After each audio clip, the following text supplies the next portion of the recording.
4 room 5 room का मकान भी है और उस ज़मीन को कृषि कर दिया गया, जो मैं विभाग के चक्कर काटते काटते थक चुका हूँ। जो कमर्शियल है उस हिसाब से हम लोग को पैसा मिलना चाहिए ना। मेरा ज़मीन पड़ता है यही रोड से 1 फीट बीचे ना 2 फीट बगल में है जी। 200 फीट नहीं 2 फीट बगल में है मेन रोड से। उसका ही व्यवस्था कर दिया हम लोग, तो कैसे उठाए हम लोग। यहाँ से सर्वे खुद करके चले गए। यहाँ से हम लोग को पूछा भी गया नहीं कि क्या ज़मीन है नहीं है इसके बारे में। मेरा GST भी है, दुकान भी है और बिजली बिल भी है और फिर भी उसको धनहर कर दिया गया। नमस्कार, फ्रंटलाइन 24 देख रहे हैं आप और आपके साथ मैं हूं गौरव झा। सहयोग कर रही है आर्या। इस समय हम जयनगर में मौजूद हैं और जयनगर में मौजूद होने के पीछे की वजह बेहद खास है, बेहद खास भी है और आप इस वजह की आलोचना भी कर सकते हैं। आलोचना इसलिए क्योंकि बैराज के लिए जो ज़मीनें ली गई है, तो जो ज़मीन के मालिक हैं, जो स्वामी हैं, वो इस बात से खफा हैं कि उस ज़मीन की जो कीमत लगाई गई है वो निश्चित तौर पर हृदय विदारक है इनके लिए। हृदय विदारक इसके लिए क्योंकि जिस ज़मीन की रजिस्ट्री के लिए उन्होंने अनुमानित कीमत से अधिक रुपए खर्च किए हो, तो आप सोच सकते हैं कि सरकार के द्वारा मिलने वाली मुआवजा का क्या लाभ होने वाला है। एक और चीज़ है इस कड़ी पे मैं जोड़ना चाहता हूँ और वो ये बात है कि सरकार के द्वारा एक नियम लाया गया था 2017 में कि कोई भी ज़मीन की परिधि अगर 200 मीटर के अंतर्गत आती है तो उसे आवासीय ज़मीन माना जाएगा। आवासीय ज़मीन का मापक ये होता है कि उसके लिए आवासीय तौर तरीके से मुआवजा मिलेगा, लेकिन यहाँ की परिस्थिति इसके उलट है।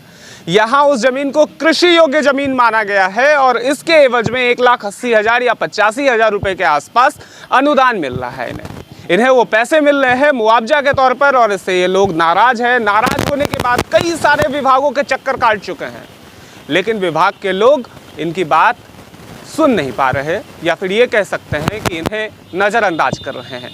अब ऐसे में इनके पास क्या होगा? इन सवालों के जवाब और इनकी समस्याओं को सुनने के लिए हम पहुंचे हुए हैं जयनगर। इन्हीं लोगों से बातचीत करेंगे और बातचीत के दरमियान आपको बताएंगे कि इनकी परेशानी क्या क्या है। सबसे पहले इन लोगों से नाम जान लेते हैं। भैया, आपकी ज़मीन है यहाँ पे? जी मेरा अपना नाम बता दीजिए। जी अमर गुप्ता। कितनी ज़मीन है? जी लगभग हमारा 10 से 12 कट्ठा ज़मीन है। ठीक है, क्या समस्या है? समस्या है कि जो आवासीय होनी चाहिए वो आवासीय, चूँकि हमारे ज़मीन में 4 रूम 5 रूम का मकान भी है और उस ज़मीन को कृषि कर दिया गया, जो मैं विभाग के चक्कर काटते काटते थक चुका हूँ। इसके अलावा मेरे पास कोई रास्ता नहीं दिखा। फिर मैं हाई कोर्ट में फ़िलहाल सभी लोग मिल के केस किया हूँ। अब आगे देखते हैं क्या होता है। किसी अधिकारी के द्वारा आपकी बात नहीं सुनी जाती? जी नहीं, बिल्कुल। भू अर्जन हो, कमिश्नरी हो, DM हो, कहीं नहीं सुनी जा रही। मेरे पास एप्लीकेशन है, सारा चीज़ का रिसीविंग है, फिर भी कोई जानकारी। कहा कि हम आएंगे फ्रंट पे, पूरा इंक्वायरी करने के बाद आप लोगों को सही मुआवजा दिया जाएगा। हम बात करते हैं, विश्वास दिलाते हैं। चूँकि ठीक उल्टा हुआ, कोई पदाधिकारी हमारे पास एक बार भी मिलने के लिए नहीं आया। क्या हुआ श्रीमान, पदाधिकारी आए आपके पास? नहीं जी नहीं। आपकी भी ज़मीन है? जी। आपका नाम? शिव कुमार प्रसाद। कितनी ज़मीन है?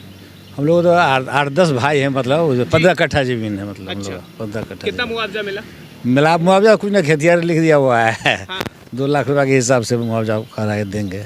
हम लोग नहीं उठा रहे हैं उस पैसे को।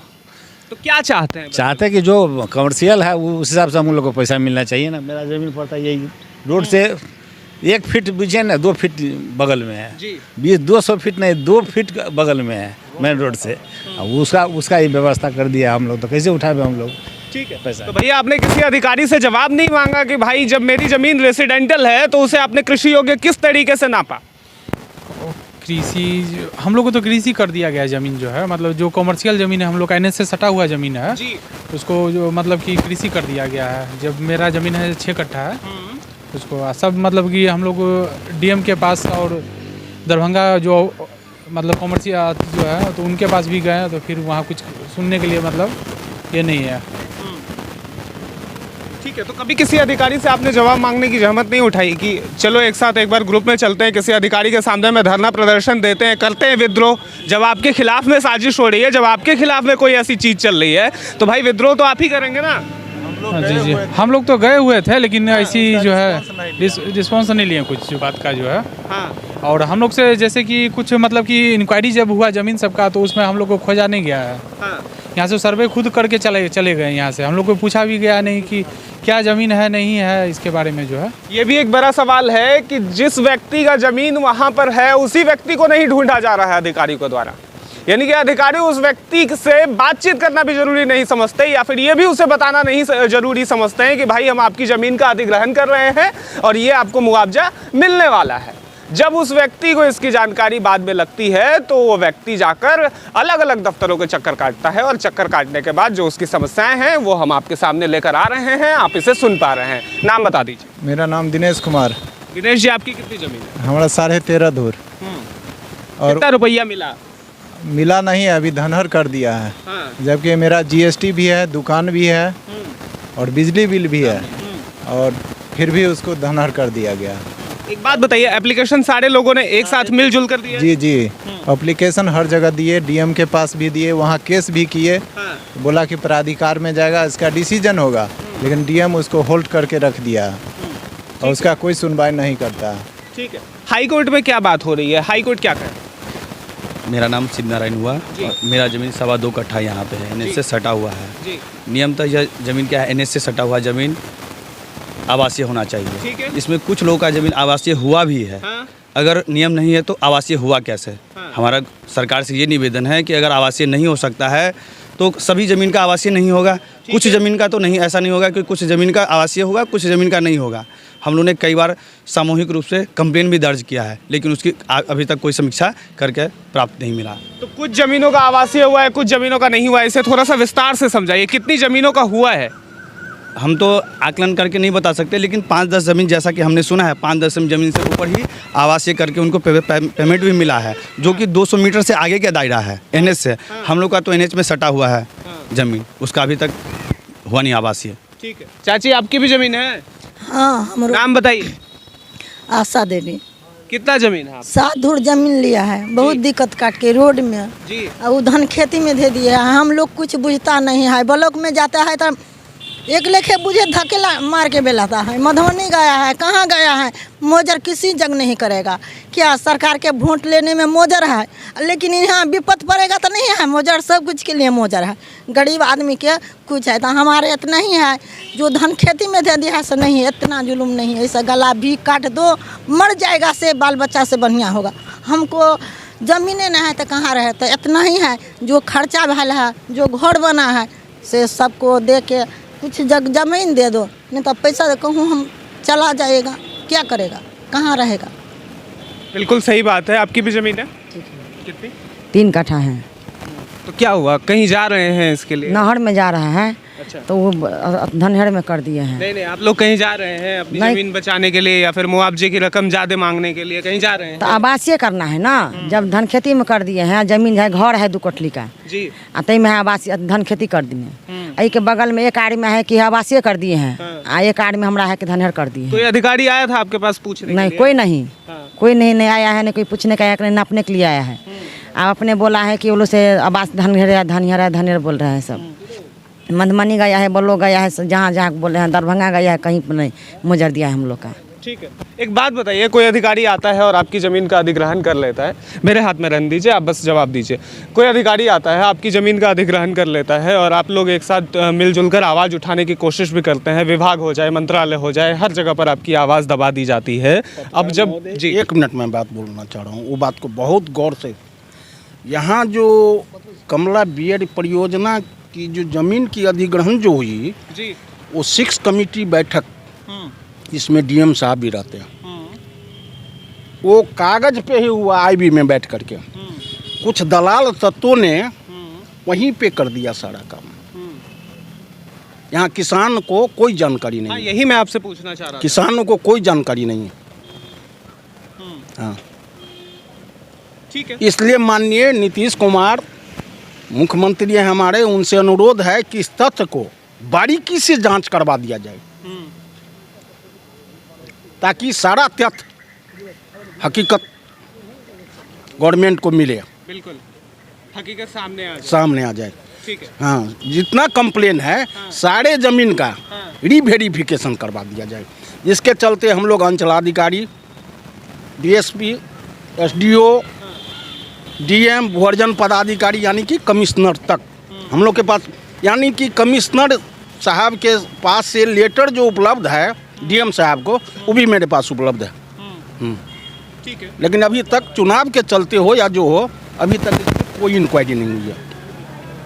इसलिए माननीय मुख्यमंत्री से मेरा अनुरोध है कि इस तथ्य को उजागर किया जाए। ठीक है, अभी आप मुझे साफ जी किसानों को मिले। ठीक है, अभी आप मुझे एक कॉलम दिखा रहे थे, भूअर्जन विभाग के द्वारा वो पेपर था और उसमें लिखा हुआ था कि 200 मीटर के दायरे में जो परिधि बनती है उसमें उसे रेसिडेंशियल प्लॉट कहा जाता है।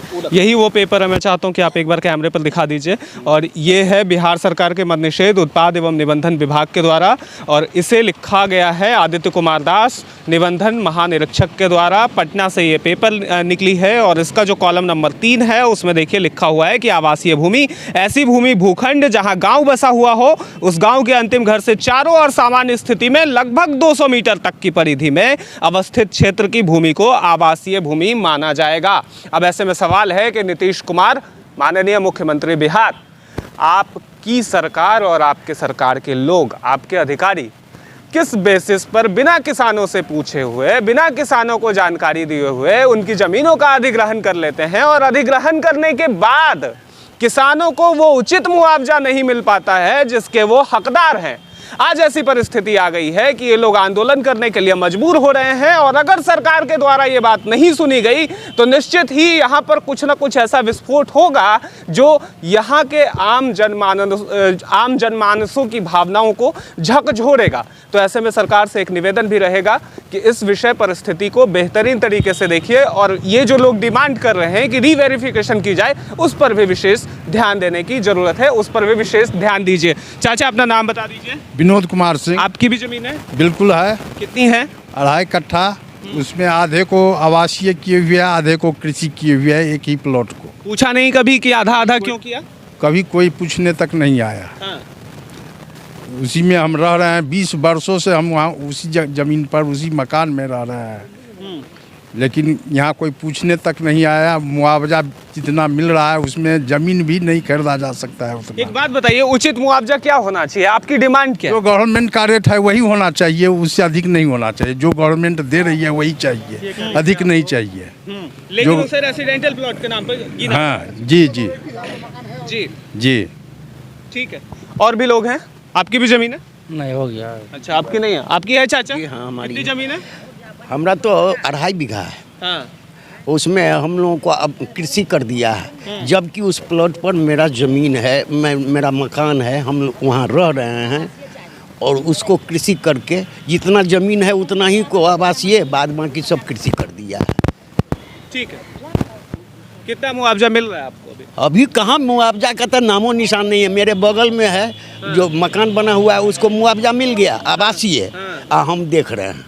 अच्छा, तमाशा देख रहे हैं, हम लोगों को कोई पूछने वाला भी नहीं है। ठीक है, तो माननीय शासन प्रशासन अधिकारीगण और साथ में माननीय मुख्यमंत्री बिहार, इस विषय पर संज्ञान लेने की जरूरत है। किसानों की डिमांड है या तो रीवेरिफिकेशन कराया जाए या फिर उन्हें रेसिडेंटल के नाम पे, कमर्शियल के नाम पे जो एक उचित मुआवजा मिलना चाहिए वो एक उचित मुआवजा उन्हें मिले। अन्यथा यहाँ पर फिर किसानों की परेशानी बढ़ेगी, और परेशानी बढ़ेगी तो जब जब जनता आक्रोश पैदा करती है तो सरकार के साथ दिक्कतें हो जाती है। सहयोग कर रही थी आर्या, मेरा नाम है गौरव झा। देखते रहिएगा, आपका अपना चैनल है फ्रंटलाइन 24। हम इस मुद्दे को हमेशा आपके बीच में लेकर आते रहेंगे।